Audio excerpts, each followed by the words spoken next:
What's going on, guys? It's Retrospective here, back at it with a brand new video.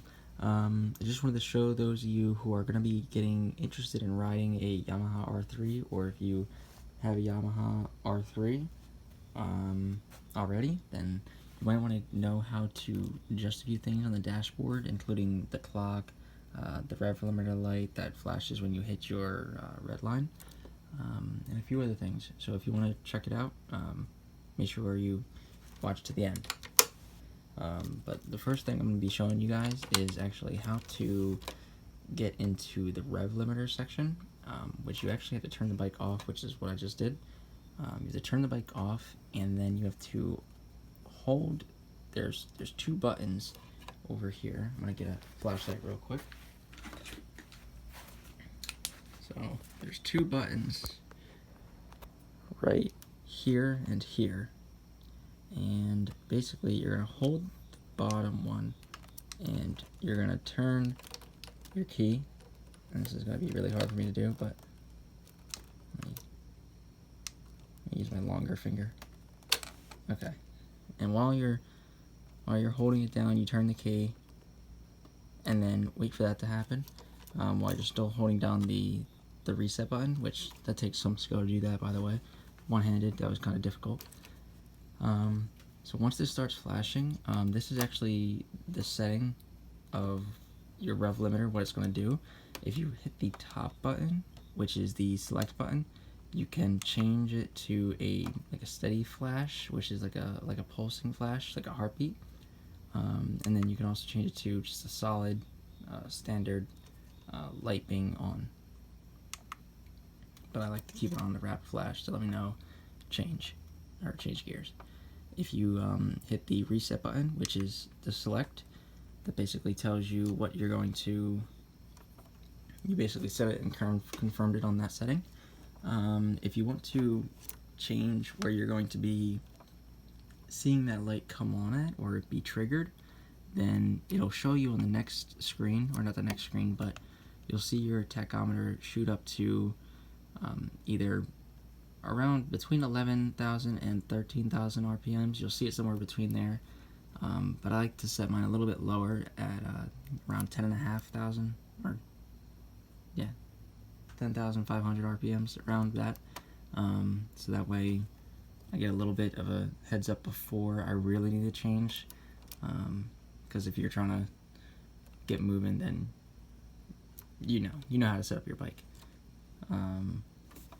So that I'm going to keep the same, and if you wanted to change that, all you have to do is hit the select button a few times and it'll change it,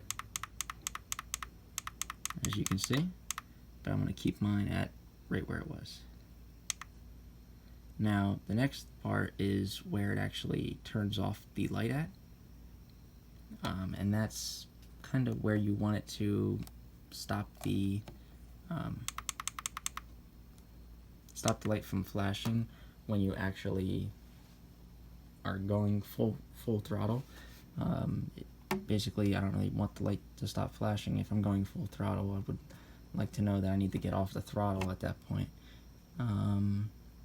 So that's that setting.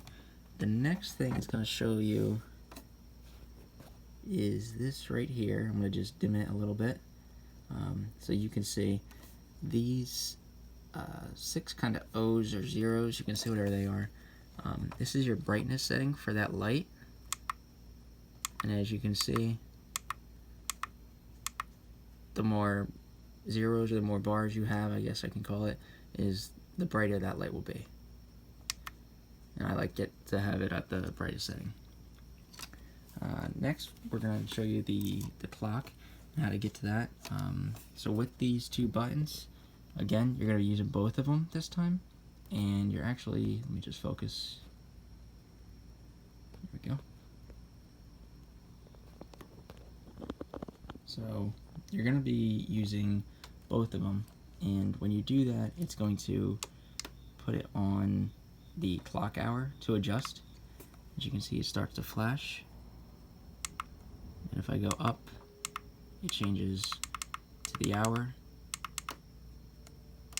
And then once I hit reset to select that, changes to the minute section that I can change, and I'll just put it to the next minute so that way it's not really off. But that's basically how you can change your clock and your rev limiter lights if you're riding on a Yamaha R3 or if you're going to be getting started on a R3. Basically other than that, I showed you in my last video, you can or not that button, you can cycle through your trips, which is, I think this is how many, yeah, this is how many miles I think I put on the bike, myself, almost 2,700.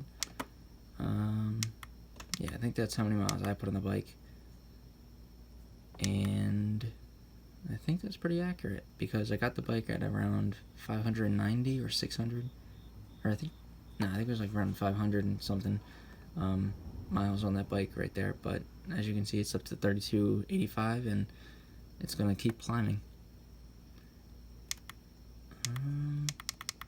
But yeah, if you see that this little oil light was what I was talking about in the other video. Basically, when I hit 4,000 miles on my odometer, it's gonna start flashing the oil light, and I'll show you what that looks like when I make the oil change video. But until then, I hope you guys enjoyed this one, and if you did, go ahead and hit that subscribe button below. Also, hit that bell to not notified of whenever I upload a brand new one, and I'll see you in the next one. Peace out.